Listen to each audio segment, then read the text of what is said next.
So it'll just be a few seconds. Okay. Good evening. Thank you so much for joining us tonight. My name is Sam. I'm the Executive Director of the New York State Chapter of the National Association of Social Workers. It's so great to have you here. I'm so happy to have Kat and Mary Beth with us.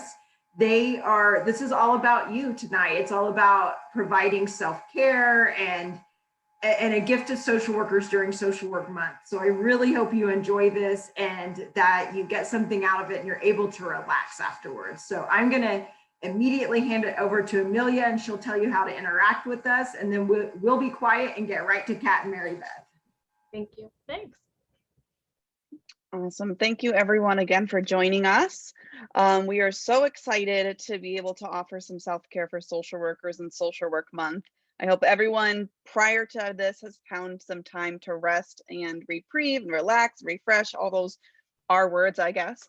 So I'm just going to quickly tell you how we're going to engage on Zoom and pass it over to our presenters. On that note, I'm going to ask everyone to mute yourselves so we're not getting any feedback. Of course, there's going to be times where we want to be able to engage. We want you all to be able to speak up. So when that time comes, please feel free to unmute yourself, but we want to cut down on that background noise prior. If you need closed captioning, we have the closed captioning live transcript on. You should be able to turn that on and off at the bottom of your screen. Sam looks like she can't see it. I've clicked enable. On what?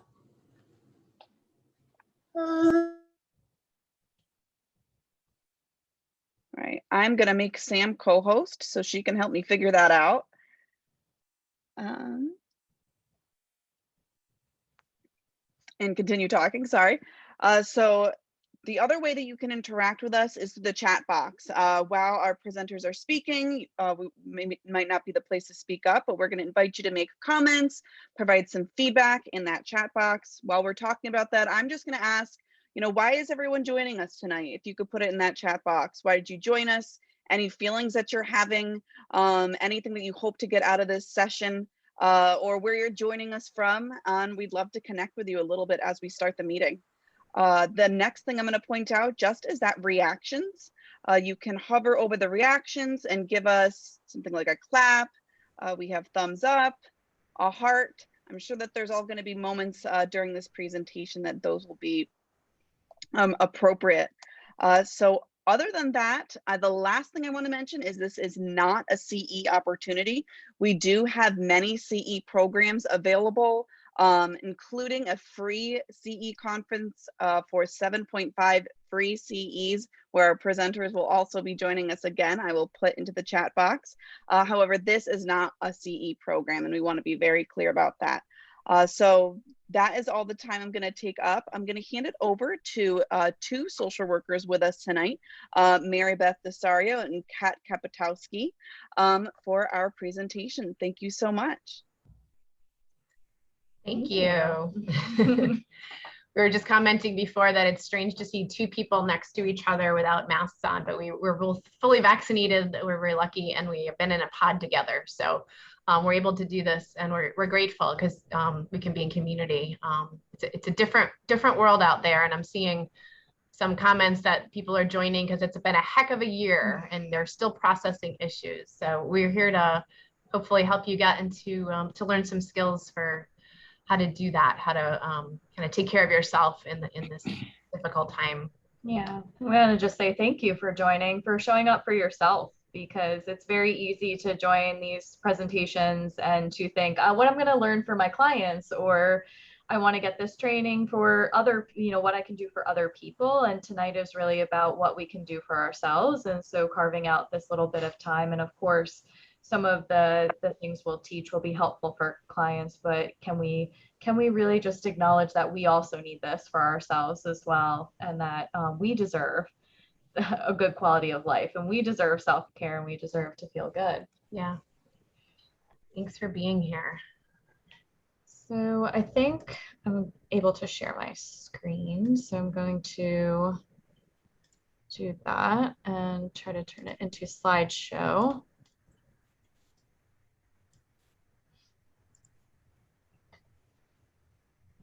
All right.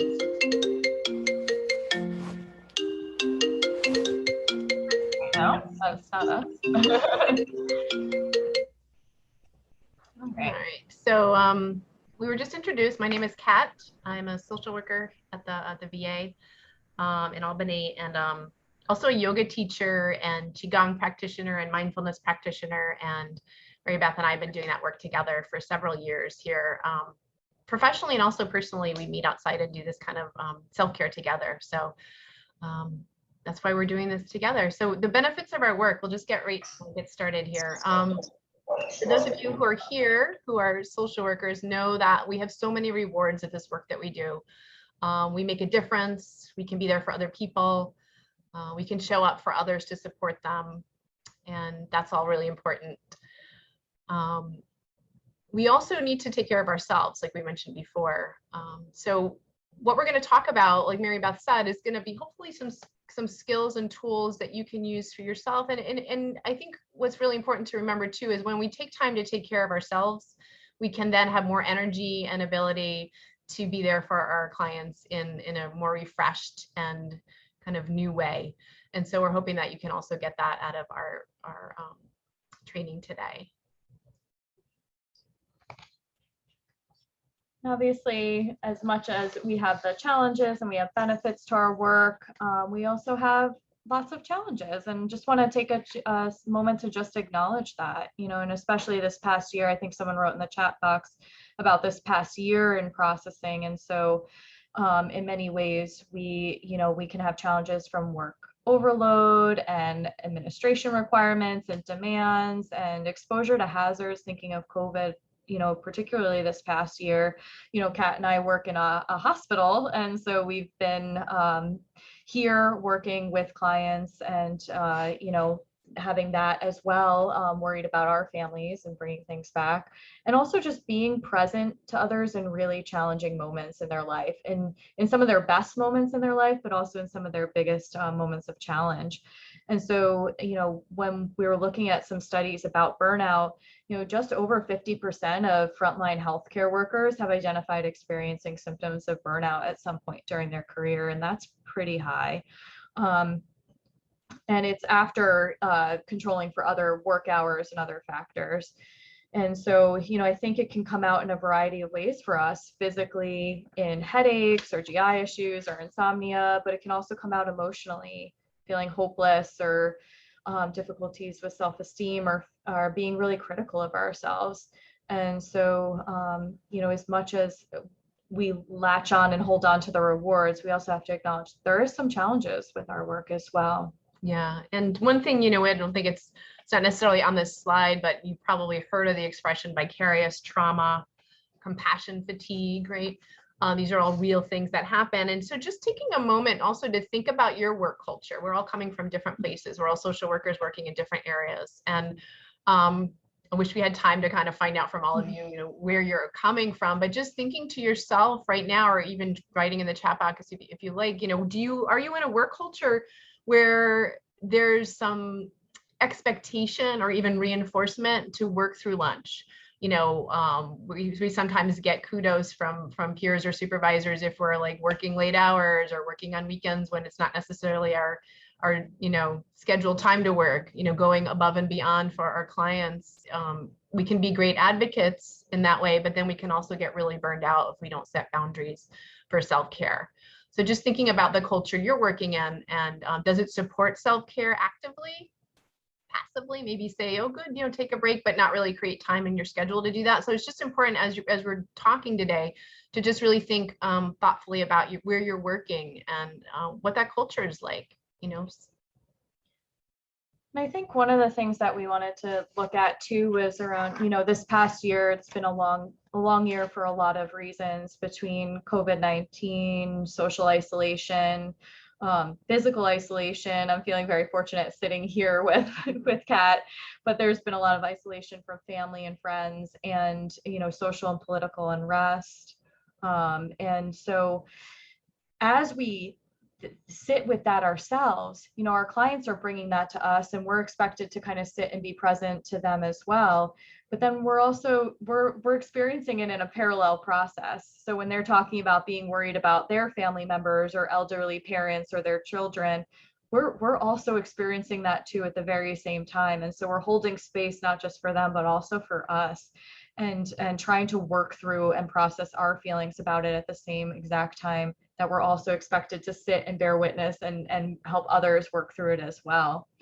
And so I think that, you know, more than ever, it's been really crucial for me to take a step back and to look at, you know, where do I need to engage in self-care? Where do I need to really practice mindfulness and not just walk, you know, talk the talk, but walk the walk? Because it's very easy to take in, and then you're walking around like a shaken up bottle of soda all day, every day. And that's not helpful for me, and it's not helpful for the people I care about either, as I try to be present for folks. Yeah, and one thing, well, we're going to be talking about mindfulness today. So we'll define it a little bit later, but it's a term that's been used quite a bit, which is great. We're becoming more aware of what mindfulness is and utilizing it. But mindfulness is just, it's important to remember, it's not about fixing or doing. It's more about being with what is. And that can be challenging with situations like this, right? With this kind of year we've had. We're going to talk more about ways to kind of, you know, tools and skills to actually do that. But just want to kind of bring that in, that, you know, that can be challenging, and mindfulness will help with burnout, but it can be hard not to keep going and doing and trying to be, especially if we have our social worker like red cape on, which we can sometimes do, like to the rescue. There's a lot about like stepping back and being still and quiet and not kind of jumping in, which might be counterintuitive to how we roll as social workers or how we've been trained. Yeah, I feel really uncomfortable, especially when there is so much going on. And so, you know, the hope here is, you know, they talk about, and, you know, I work at the VA and I work with veterans. And so, you know, one of the things we talk about is post-traumatic stress, but there's also this concept of post-traumatic growth, of being able to recover, build resiliency, have a unique perspective on the world that other people may not necessarily have, be empathic, be able to connect with people in a different way. And so we're, you know, all of the tools that we're looking at is, if you've been in a place where you feel burnt out or there is hope. We can build resiliency from this. We can recover from this.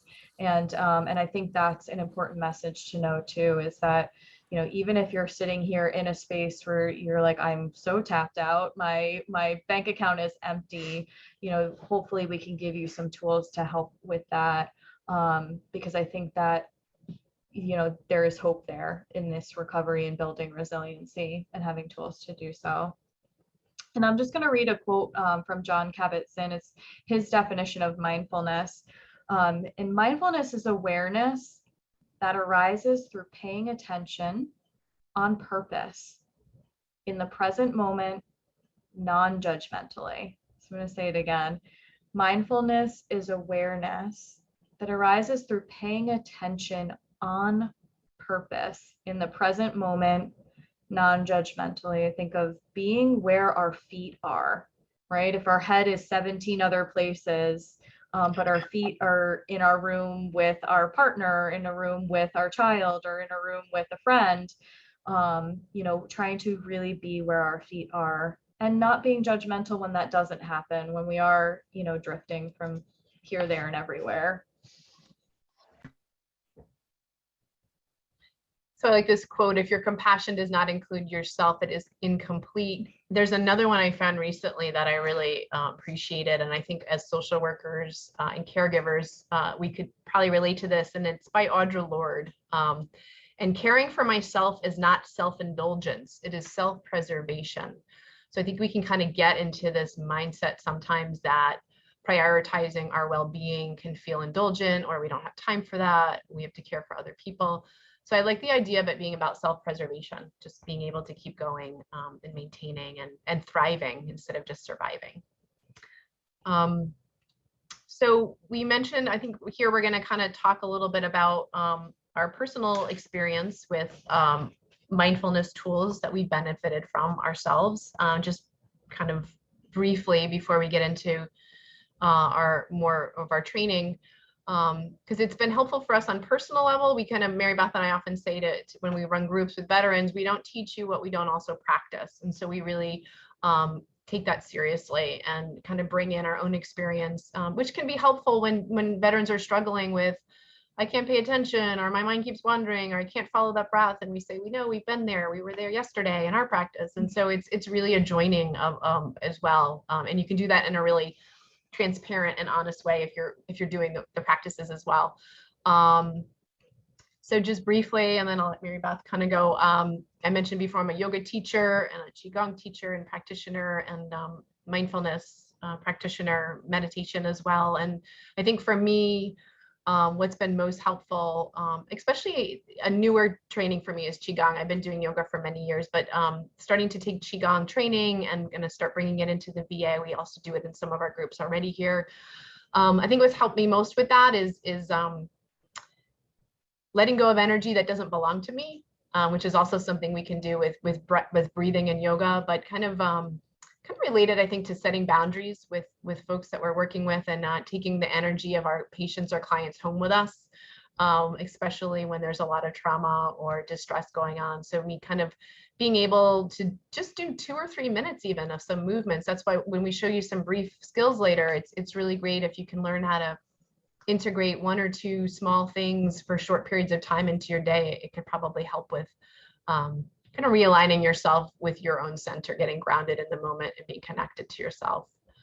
I don't know if you want to give your experience too. Yeah, absolutely. So I, have practiced yoga for many years. I've taken John Kabat-Zinn's course on mindfulness-based stress reduction. I teach mindfulness classes here, meditation, and I really, for myself, have found I am more present in the moment with others, because I'm more aware of what's going on for myself in my body too, and emotionally and in my mind, where in the past, that would run blind to me. I'd get home later and be like, why did I have that headache? Whereas I'm more aware as it's coming up in the moment, which helps me to kind of implement more tools right there in the moment to kind of manage and be able to, move forward in a more positive way. And I find that to be really helpful and empowering. I think that's one of the things that we teach a lot in our mindfulness techniques is you control this, right? You take what you like and you leave the rest. And we share that with the folks we work with. And that's so much better, feels so much better than being told you need to do this or take this medication or do this now. And those are important, right? A medication is important if you need it and to take it, but it's very empowering to say, I would like to do this today. I would like to do this practice seated. I have an injury, so I'm going to adjust this, and to really take ownership of that. Yeah. I feel like you matter as part of this process. And the last thing on this slide before we want to keep going on, so we have time to do everything, but the supervisory and leadership aspect of this is learning this stuff can be really helpful if you're if any of you are supervisors or managing staff, as a way to create more of a kind of sacred space at meetings, or give a little time for people to be able to feel like they can take some time for themselves to decompress or let go of some of their own stress. Being able to utilize some mindfulness awareness and tools in working with your staff can, eventually can actually increase productivity in the long run, because people are more at ease and feeling less distressed. Yeah. So we can't see the chat box, so we'll ask our folks that are helping us with doing the technical part of this to read out, but I'd love for folks to kind of jot down in the chat box, and maybe they can get read to us, what activities or just one self-care practice even that you're doing now that you consider self-care. And I think it's important too to mention that self-care is not necessarily about adding things or doing activities. I think the more challenging approach could be that self-care is saying no or setting a limit. There's an expression, saying no to someone else means saying yes to me. So setting boundaries with people, not doing as much, taking a little bit off your to-do list can be a really helpful way to look at self-care. So if folks want to jot something down, maybe we can see it. Oh, unplug it. I'll let people write in. We have visiting the range unplugging, hikes and walks, listening to music, watching K-dramas, and making a nice breakfast once a week. I love that one, Kyle. I think for me, my answer would be mindful cooking. So I like that I guess food for me, that says something. 15 minutes of daily stretching and yoga, kickboxing class, playing with my dog. That's a great one. Walking and listening to podcasts, volunteering for elders. Crepes are the most therapeutic thing for Kyle to make. Well, I love Kyle, that. that is great. I can't do that, so you must be better than me. But I always mess the first Minute. couple up. Get into the flow. Kyle, I'm coming over for breakfast. Right? You get to enjoy the process and the eating. That's my Yeah. favorite. Thank you so much for Thanks, sharing that. You know, I love hearing what folks are already doing for self-care. And I think that's wonderful to have. And if you're sitting there thinking like, I don't really have much, or I have a lot of barriers, you know, we're right there with you. We put a couple of them, we polled some of our coworkers and ourselves about some of the barriers to self-care, and you know, a lot of these resonated with me when my coworkers were saying it. I don't have time. I'm too tired at the end of the night. I just want to crash. You know, I'm good. I can handle it. I've got it. It's okay. You know, I just got to keep going. Or, you know, this activity, I really want to travel. I really want to take this class, but it costs more, you know, costs too much money right now. I don't even know where to start.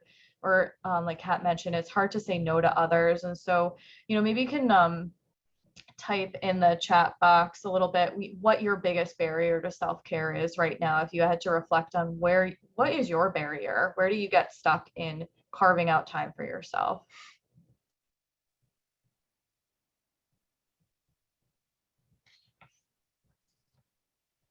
Throw those in the chat box. We'll keep going. You can write in, and we want to stay on track, but we're able to actually see the chats as we go here. You have balancing school and work, and saying no can be hard things. I think the biggest one is I don't have time. And so we're not going to go through all of these just for the sake of our time with meeting with you today. We have limited time, but a big one really is time. Other things come up like school, like work, family obligations. Starting small works. I think when I first started learning meditation, I had this perception that if I couldn't do a full 20 minutes, which is kind of what's recommended right daily, then I just should forget it and not do it at all. So 5 minutes absolutely helps. 3 minutes helps. Sometimes what I do, you know, this idea is pair your self-care with an activity you're doing, praying in the shower. I love it. 5 minutes of yoga at your desk when you're on a conference call, just doing some chair yoga, some stretching. I write into my Outlook calendar sometimes reminders to breathe, which sounds silly, but we're going to teach you some breathing techniques later that can help you, you know, get your nervous system regulated, and you can do it in a minute or two. So. And what's helped me too is finding a battle buddy in this journey, you know, so, you know, often saying I'll do this later or have other obligations, but I know I won't, you know, if Kat and I are scheduling a yoga class, I'm more likely to show up for it because I'm more likely to show up for her, which then in turn I show up for myself. And then that helped me having someone in this journey to kind of encourage me along and encourage me to take the time, then encourage myself to do it as well. And so that can be really helpful for me where I actually like put it in my calendar or start with someone else who can do it.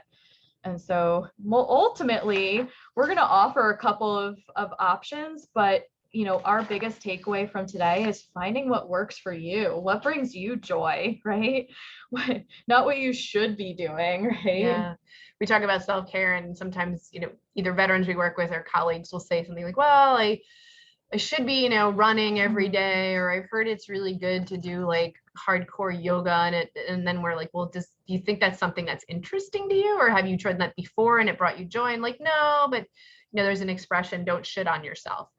So if you feel like it's some duty you're supposed to do, the likelihood that you're actually going to be drawn to do it and do it consistently is probably pretty slim. Like, I don't like to run.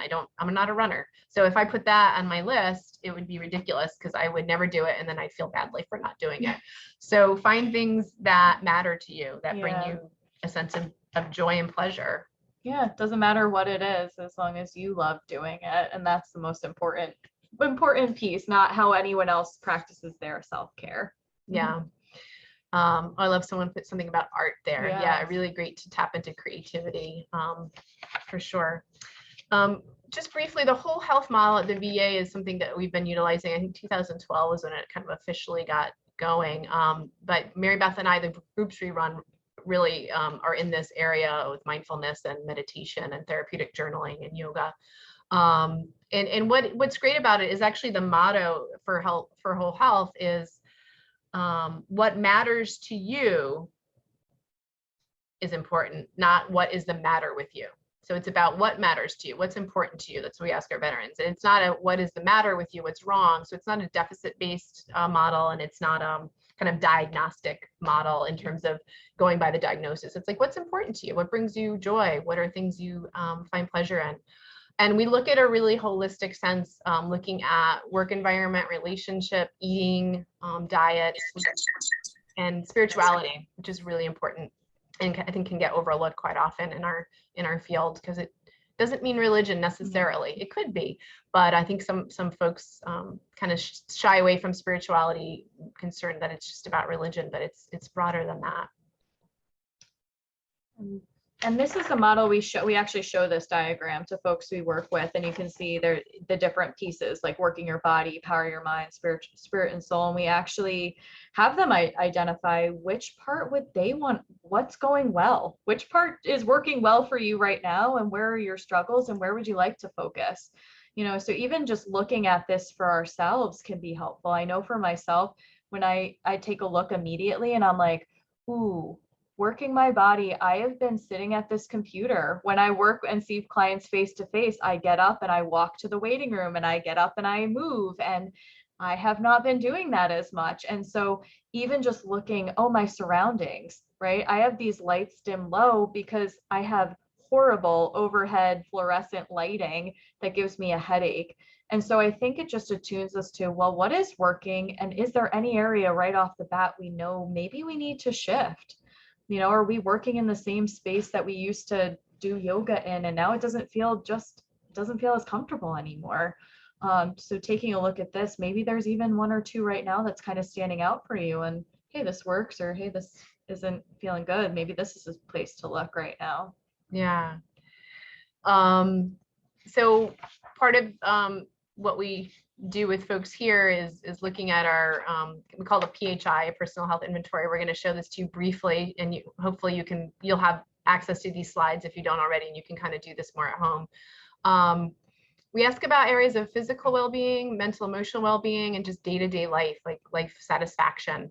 And the rating is 1 being miserable and 5 being great. And so somewhere in the middle sometimes too. So right, finding out where folks are on that scale, maybe you can think about that for yourself. And these are the more specific areas of self-care.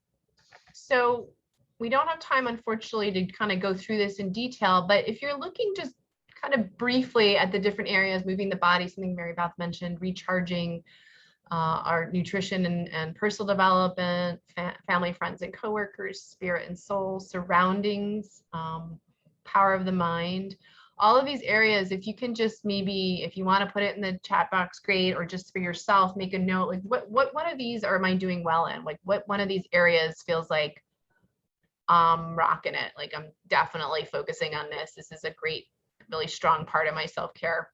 And then what areas have you not even maybe considered? Maybe there's a surprise for you here. Or maybe it's something you really want to focus more on. And this is not an exhaustive list. So definitely, add your own.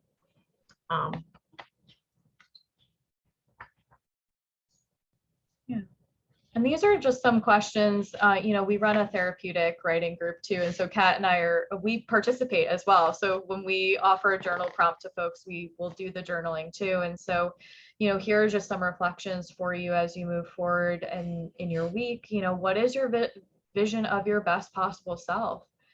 What did it look like when you were feeling your best, right? When you feel your best, what does that look like? What activities are you doing? What does your life look like? Who are you interacting with? What are your surroundings like? And is there any area you can make space for that in your own world? And just to, on these reflections, back to the barriers to self-care, it can sometimes feel overwhelming. Like we just like, oh, I can't possibly make big changes. I have so much going on. But literally 5 minutes in the morning and 5 minutes at night can make a huge difference in your life. Adding some kind of routine or ritual that's related to self-care, whatever it is for you. So it can be a powerful punch, you know, for you, even if it's just a short thing that you're doing. Yeah. And so we're going to move into actually some tools for resiliency. So one of the tools we're going to teach you about is called Coherence Breathing. And it was founded by Dr. Patricia and Gerbarg and Richard Brown, who are both psychiatrists. And it's a breathing technique that slows the breath down to about 5 breaths per minute, 5 to 6 breaths per minute. And, you know, one of the things that we love teaching breathing practices for, at least I found, is your breath is with you no matter where you are, right? I love doing yoga, but if I did a down dog in the grocery store, people are going to look at me like I'm very bizarre, right? And so sometimes the stress relief strategies we need are not available to us in the moment, but our breathing is, our breath is. And so one of the reasons we teach breathing practices, I love practicing myself, is because it's with me no matter where I am. Wherever I am, my breath is there. And so, you know, they've taught these practices because you can implement them around the world, right? You can't bring lots of equipment with you. Dr. Brown and Dr. Gerbarg have gone all over the world to work with tsunami victims and Rwandan genocide, folks who've survived the Rwandan genocide. And so they can't bring a lot of equipment with them, but they can teach breathing techniques. And you don't need any special environment for that. And it's sustainable because after we teach you, you now know, and you can do this for yourself. And so it's one of the things that we found really helpful about these breathing techniques, which is why we want to teach them to you as well as an option. In one of our breathing classes years ago, when we were in person, remember that?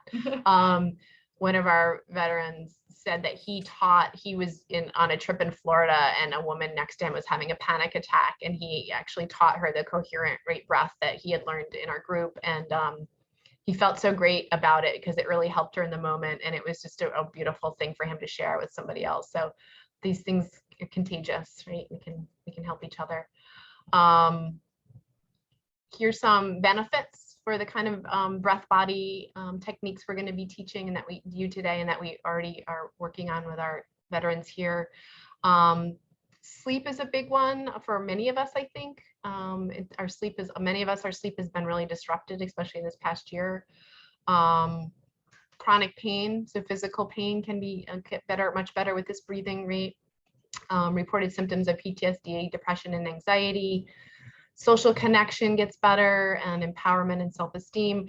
And you know, these especially with PTSD and depression and anxiety and social connection, a lot of Mary Beth's going to go over the kind of the nervous system science part of it.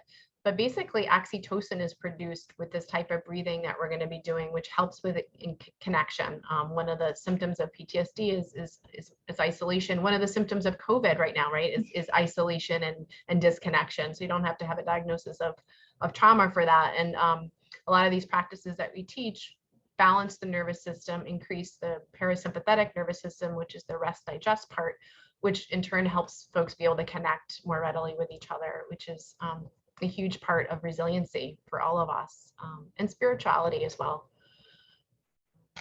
Energy as well, self-awareness, all of it. Yeah, so really the reason why we're teaching the breathing techniques, and another reason is I cannot tell my liver to function at a different way or tell my stomach to digest my food differently, but I can change my breathing. And so the breath is a great gateway into the nervous system. So, our nervous system has 2 parts. We have the voluntary nervous system, where if I want to reach out and shake Kat's hand, I can. And then the involuntary nervous system. And that also has 2 parts. So, one part we hear or talk a lot about, or folks are pretty familiar with, that's the fight, flight, freeze response, or, the sympathetic nervous system.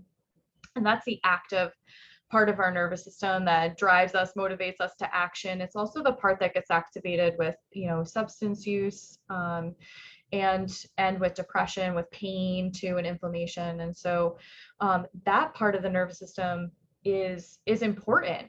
We want to be able to respond when we need to, but as humans, as Americans, as folks who maybe have lived experience of trauma, that system can get stuck on. It's like being stuck in that same gear over and over and over again. And so that's not great for our bodies. It's not great for inflammation. It's not great for our emotions. It's not great for being able to think clearly, because, being able to make decisions and problem solve is really hard when we're way up here all the time. And so the interesting thing is that there are medications that tamp down that part of the nervous system. There's actually no medication that boosts the other side of the involuntary nervous system, or the parasympathetic response. And that part of the nervous system, we call it the rest and digest, right? Because you can't do either of those well when you're way up here. And so what helps boost the parasympathetic response are mind-body practices. And we can't change a lot of our involuntary nervous system, but we can change the breath. And the breath is awesome because we don't have to pay attention to breathing. We don't have to actively tell ourselves to breathe, but we can when we want to. And so it can change how we feel. It can change a host of physiological responses, and it can be really important in helping us to come back to present, be where our feet are, think clearly, and make decisions. Yeah, one of the things that I like, one of the expressions we kind of use when we're helping folks understand this, and this is just a little bit more about, Mary Beth already went over this, is it's kind of like learning this kind of breathing is almost like putting a dimmer, like using a dimmer switch. So instead of being alert and activated and over aroused in our nervous system in terms of being on alert, or being under aroused when we're like super depressed or unable to kind of respond to stimuli, is a dimmer switch going between the two, so we can stay in more kind of balanced homeostasis, which is good for all of us to learn. Yeah, we want to be able to respond when we need. So that's just the rate of breathing. So it's it could be between 3.5 if you're very tall, or to 6 breaths per minute. And it allows for a little bit of resistance, which helps to enhance the calming part of the nervous system.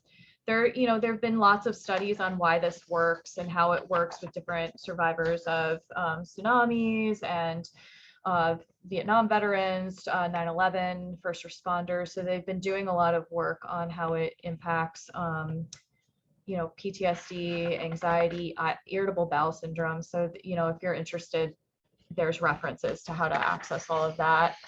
But then there's also been ways we've been doing these practices for a long time. And so lots of cultural references as well. These are just some quotes from our veterans who have taken our breathing class, and how chronic pain has helped with chronic pain. I love this one. This is the best pain relief pill I've had in my life. Really good for folks, right? Mary Beth mentioned, who are dealing with substance use, and we've seen in this time of COVID a huge number of relapses and issues with substance use increasing for many populations. Including, I think, social workers, right? I think that there's been a lot of research about folks in the caregiving field and people in mental health also using those sorts of coping, less healthy coping mechanisms. So it's really nice to have this feedback from some of our veterans. Right. So we're going to get into it. We're going to do a little demo with you, and this is experiential. So as always, we like to say, if you are interested in participating, please do. It's always challenge by choice. So if you're feeling like you're not up for it, you can hang out and watch, but you won't get the benefit probably of doing it. But the first one we're going to show you is, I'm going to do some shaking, which is based in Qi Gong, which is traditional Chinese medicine, about energy movement. And then we'll do a little breath movement with our hands, and then Mary Beth will lead us into the actual breathing. So I'm going to stand and back up. In front of you. Hopefully. Wait. I'll check here. Yeah. Oh no. All right. There you go. I kind of see your head's a Billy, little can bit you cut see off. me? Yeah. Can you hear Yes, me? I can. All right. Perfect. So Mary Beth will do the seated version. So for shaking, if you're standing, you're just going to have really soft knees. So none of your joints are tight. Your arms are not tight, there's no contraction or constriction in the joints here or the muscles. So as you're standing, just soften the knees. Your arms are gonna be kind of like ropes at your side. So what I'm doing as I start to shake is I'm not actively moving my arms on their own. I'm allowing them to kind of hang by my side while my knees are just gently bouncing up and down. So my feet are on the floor. I'm breathing. Make sure you're not holding your breath. And Mary Beth's doing the version in the chair where she's actually doing a little more active shaking of her hands. So the idea here is that we're releasing stress that might be stuck in the body. Right? The issues are in the tissues is an expression that I've used a lot in teaching yoga and Qigong. We hold a lot of trauma and memory of trauma and pain in our body. So this is a way to release it. Imagine it rolling off. And maybe also as you let go of something you don't need, maybe you can imagine letting go of something from your day that was stressful or frustrating. And then on the other side of it is as you are shaking gently and breathing, imagine just coming through the top of your head, there's a light, maybe golden light that kind of comes through your body and just allows a little bit of softening, allows a little bit of healing to come through, maybe sending it to parts of the body that's having kind of pain or tightness. Take one more breath here if you're still shaking, and then just come into stillness and just notice the difference. Right now I can feel my fingers and hands tingling. My heart rate's a little bit different because I was moving a little and breathing deeply. Just notice how you feel.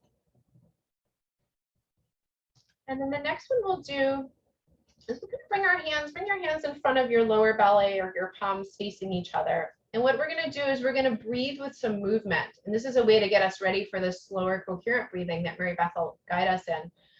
And you're going to match your movement with your breath.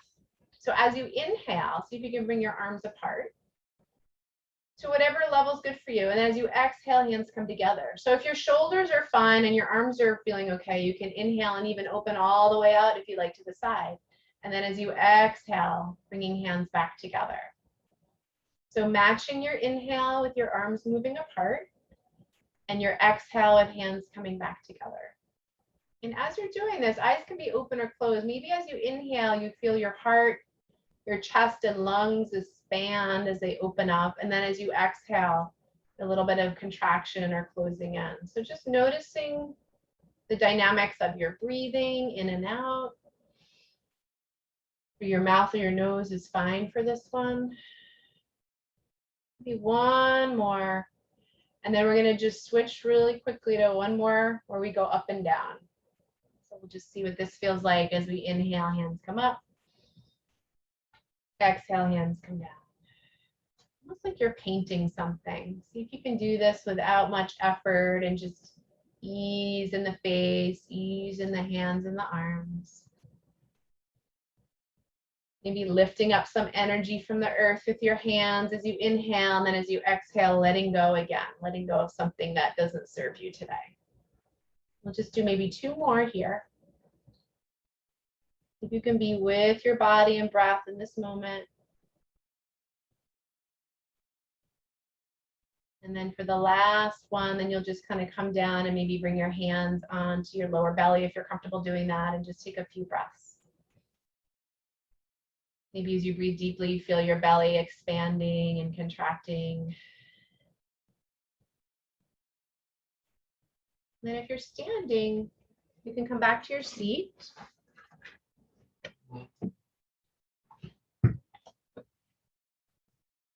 We're going to get ready to do a little bit of a slower breathing. So for this, you can be seated, you can be lying down, whatever is most comfortable for you. There's going to be a chime. There'll be a chime for your in-breath and a chime for your out-breath. And the goal will be to see if you can get your breath to last the whole length of the chime. And that might happen very easily, and it might not. You might run out of air, and then just simply pause the breath and rejoin. So I'll be guiding you with my voice, so you don't have to try to count how long. That's what the chime is there for, to help you. So you don't have to try to concentrate on how long do I need to count to have my breath last. The chime's right there for you. And so you can always come back to your own rate of breathing if you need. And I'll even offer the option, if you'd like, with the breath, to move the breath, maybe to the top of your head and to the base of your spine. If you'd like some ways to move the breath as well, to help slow the breath down. Or if you liked that movement that Kat showed us, the painting of the waterfall, you're welcome to do that as you breathe in and out as well.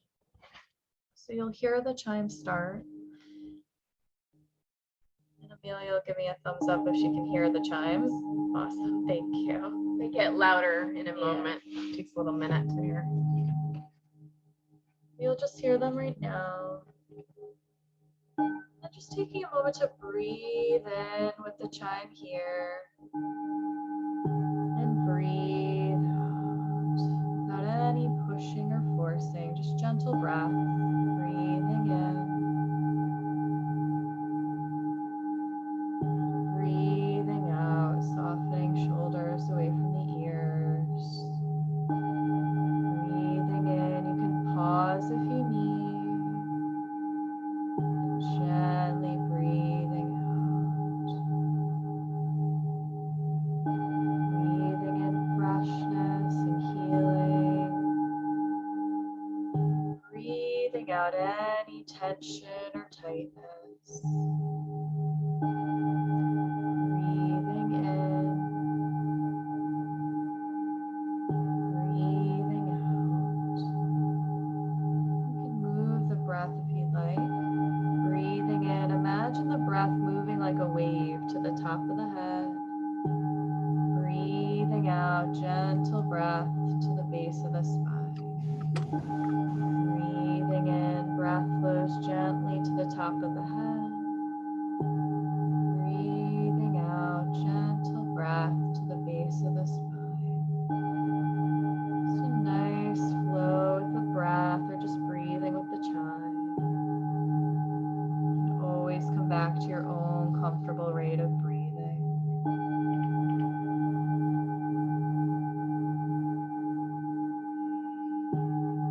Nowhere to be, nothing to accomplish. Breathing in.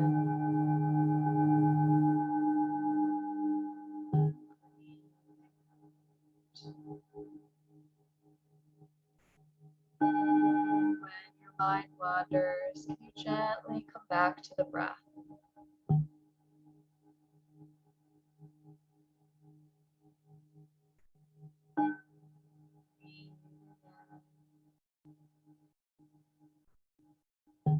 Breathing out.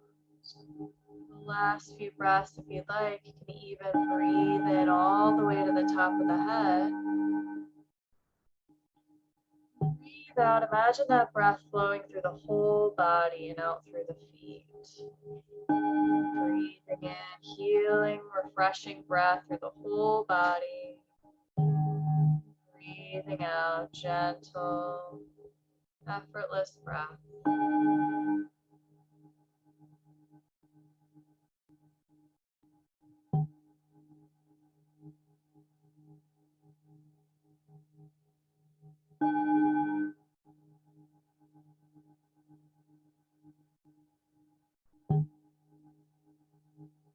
Oh, and you can always come back to the breath.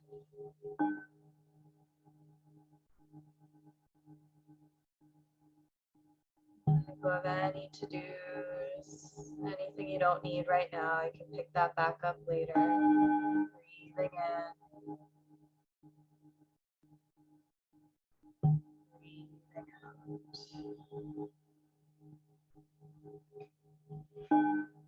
You'll slowly hear the chimes fade.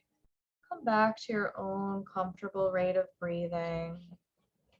Just taking a moment to pause here and just notice how you feel. You notice your physical body. Notice your breath, your emotions, your mind. Just being aware of what's present. Maybe there's shifts and maybe there's not. Just being aware. If you're seated or lying down, you can close your eyes if you'd like. We're going to end with just a gentle body scan. Just taking a moment to notice your breath without changing the breath in any way. Just even maybe bringing attention to where you feel the breath in your body. On the tip of your nose as you feel cool air enter, or in your belly, or maybe in your chest expanding. A chance to bring a sense of gratitude to our breath for always being with us. Anytime we need it, day or night, our breath is there. Now gently bringing awareness to your feet, maybe even softening the toes and arches and heels. Bringing awareness to your ankles and softening your ankles and your shins and calves. Easing any tightness in your legs, really feeling connected to the surface you're resting upon. Solidly grounded, supported, without having to hold anything up. You're being held. Maybe softening hips and lower back. Maybe easing any tightness or gripping in the belly. Softening the whole length of the spine. Maybe bringing some gratitude for our spine. Holds us up.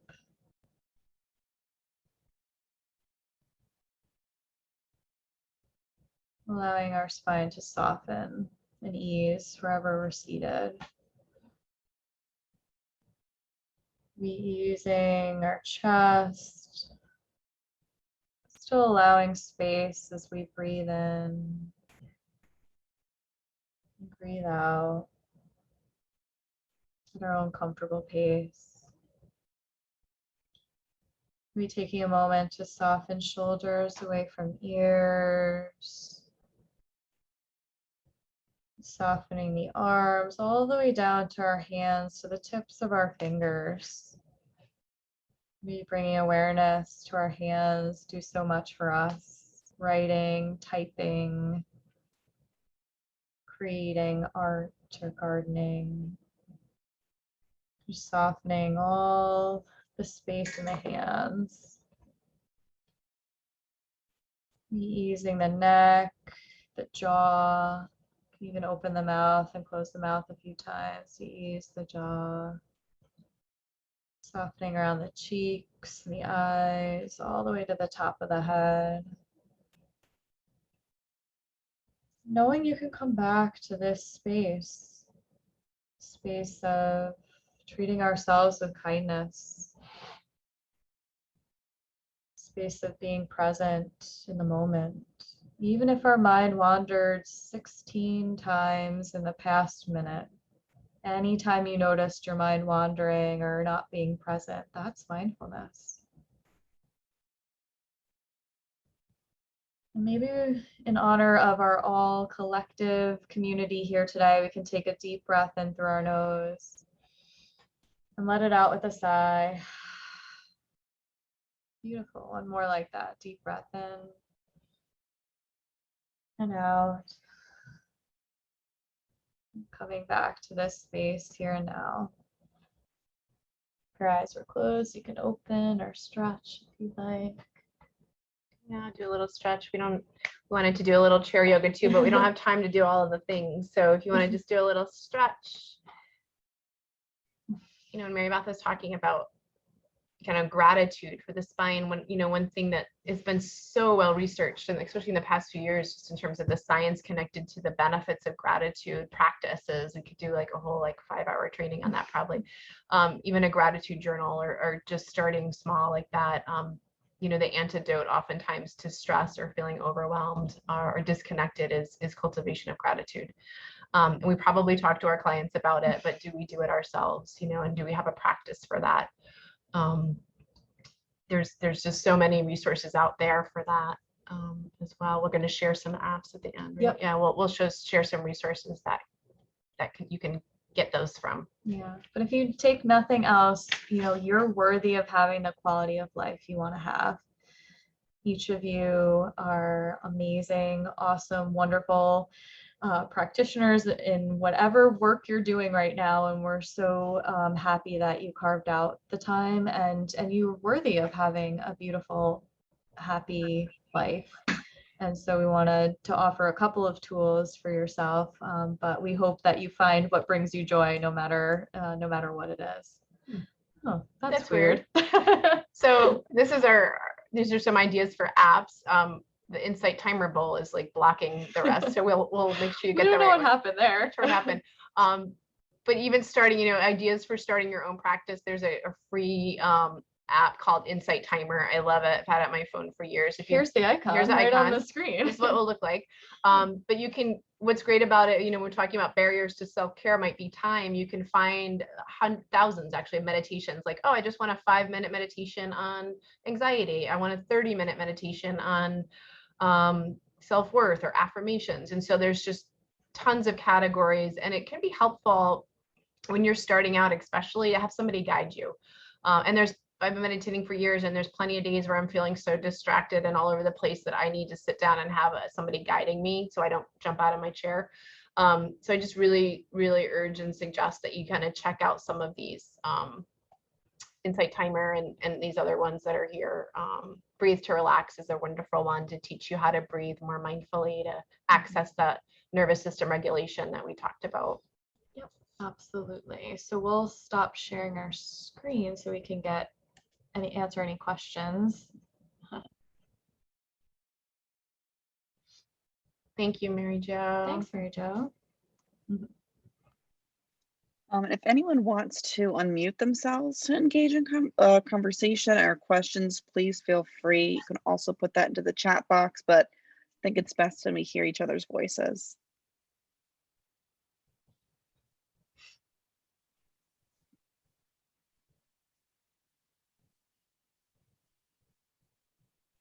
Oh, how do they get the PowerPoint, Amelia? Do you want us to email it to you?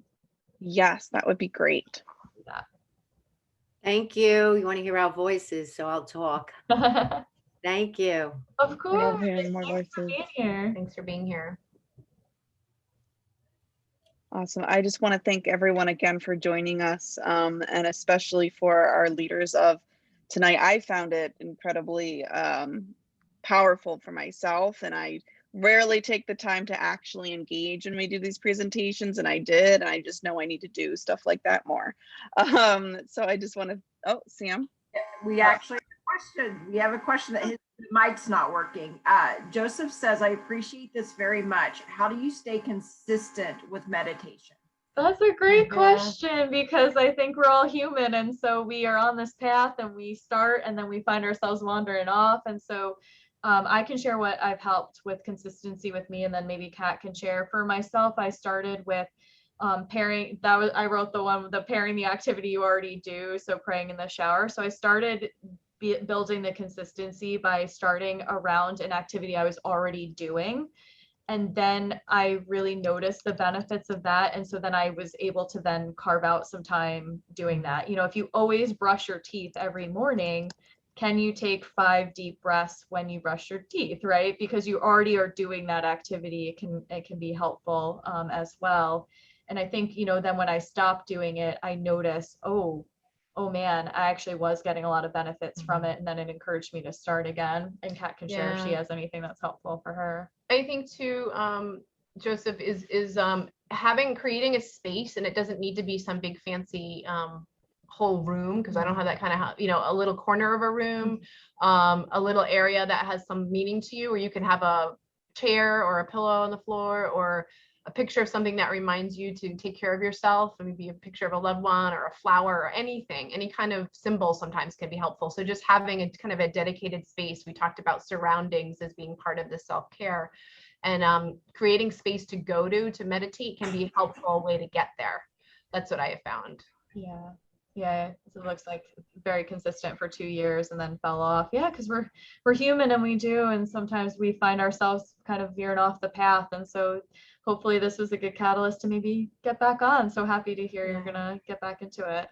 And being kind. We didn't, again, we wish we could have had more time to talk about so many different kinds of meditation, but there's something called loving kindness or metta, which basically means befriending yourself. And that's really, really powerful. Be compassionate with yourself in the midst of your struggles to get on cue, get to your goals and self-care. The biggest part of that is being kind to yourself and giving yourself space to not do it perfectly. Because, we're human. So just be kind to yourself and try again. Yeah. Thank you for the feedback, everyone. Yes, thank you. Richard is wondering if it's been recorded, and it was. It will be posted to our chapter chats page with all other chapter chats, so you will be able to use this again. Richard, lots of thank yous. So I am really grateful that we had some folks come and join us for this, and thank you again, Kat and Mary Beth, for leading this. And is there anything that you would like to say in closing? Yeah, thank you. Grateful for you guys. A lot of gratitude to share this. I think, I love my social work community and doing this work for a really long time, and just really grateful that people showed up for themselves. Like Mary Beth mentioned, I think we're so looking for how to help our clients and other people, and especially without CEUs. So it's a really big deal to show up, right? So something at night without CEUs, that means you care about yourself and that you care about your self-care, and just a lot of gratitude for you guys showing up. Thank you. Awesome. Thank you, everyone. Have a beautiful evening. Thank you so much. Bye. Bye-bye. And Mary Jo for getting us to you. Yes. Are there CEUs for this class? This is not a CE class. I apologize if you missed the beginning. None of our chapter chats hold CEs. But we hope that you found value in this. Definitely worth it. Thank you. Awesome. Great. Awesome. Have a great evening, everyone. Thank you Bye-bye. so much. Bye.